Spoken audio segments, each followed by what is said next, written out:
এইভাবে মাছ কষা বানিয়ে ঘরে খেয়ে দেখুন বন্ধুরা, এত সুন্দর টেস্ট লাগে খেতে, কি বলবো।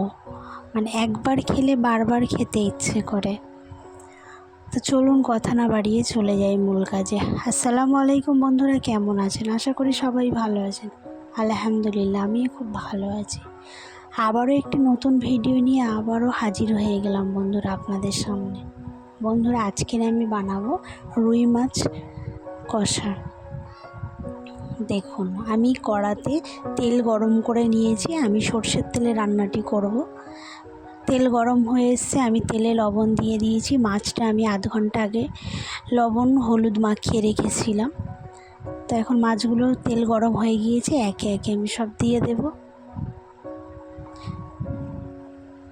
দেখুন, ওই পিঠটি ভাজা হয়ে গিয়েছে, আবার উল্টে দিয়েছি এই পিঠটি। মাছগুলো খুব ভালোভাবে ভেজে নিতে হবে।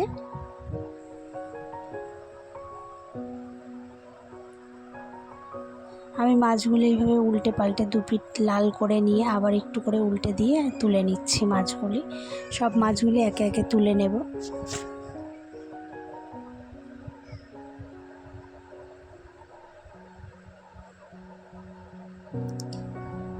দেখুন, আমার মাছগুলি তোলা হয়ে গিয়েছে। আমি এখন এখানে কালো জিরে ফোড়ন দিয়ে নেব। আমি 1 টেবিল স্পুন কালো জিরে, আমি 2টো শুকনো লঙ্কা আর সামান্য একটু জিরে, মানে 1/2 টেবিল স্পুন, আমি একটা পেঁয়াজ কুচে রেখেছিলাম, দিয়ে দিলাম। এখন আমি এগুলি ভেজে নেব।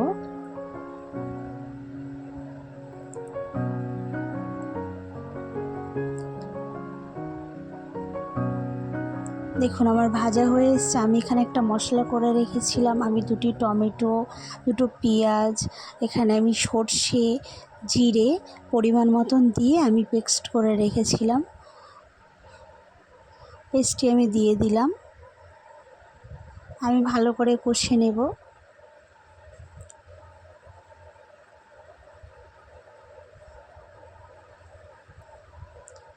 এখন আমি এখানে 1 টেবিল স্পুন লবণ দিয়ে দেব।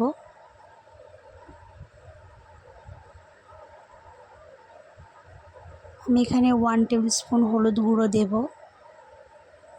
দিয়ে আমি ভালো করে নেড়ে চেড়ে নিয়ে আমি এখানে কাশ্মীরি লঙ্কা দেব 1 টেবিল স্পুন।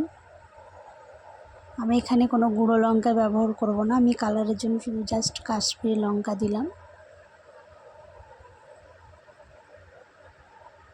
এখানে আমি জিরে গুঁড়ো দিলাম 1 টেবিল স্পুন।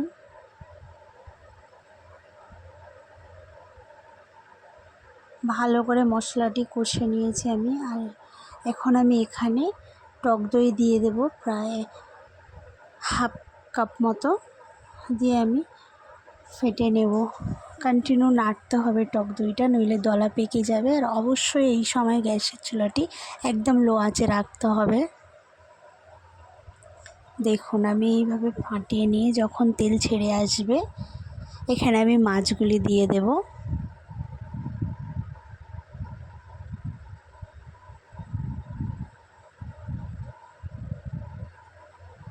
দেখুন, মাছগুলি দিয়ে আমি হালকা নাড়াচাড়া করে এখন আমি এখানে পরিমাণ মতন পানি দিয়ে দেব।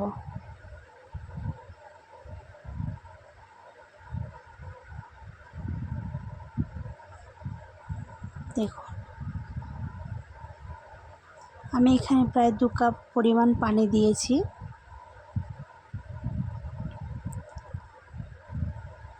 এখন এটা আমি ঢাকা দিয়ে দেব।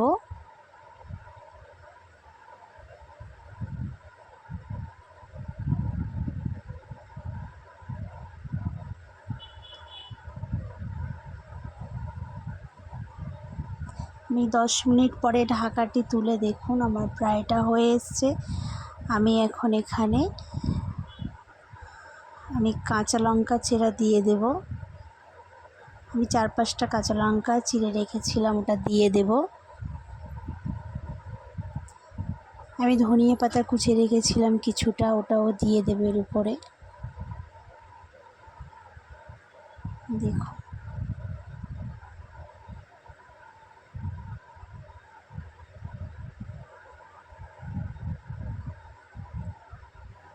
দেখুন আমার এটা হয়ে গিয়েছে। আমি এখন ঢাকা দিয়ে গ্যাসের চুলাটি অফ করে দেব।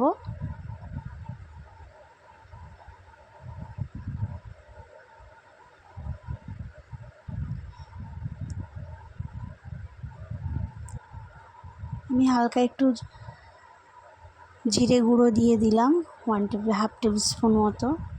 দেখুন হয়ে গিয়েছে এটা। আমি এখন আপনাদেরকে প্লেটে তুলে দেখাচ্ছি কেমন হয়েছে। দেখুন ভিডিওটি যদি ভালো লাগে তাহলে লাইক, কমেন্ট অ্যান্ড শেয়ার করে দেবেন। এতক্ষণ ভিডিওটি দেখার জন্য সকলকে জানাই ধন্যবাদ। এখন আপনাদের থেকে বিদায় নিচ্ছি। দেখা হবে নতুন একটা অন্য কোনো ভিডিওতে। অবশ্যই কমেন্ট করে জানাবেন রান্নাটি কেমন হয়েছে।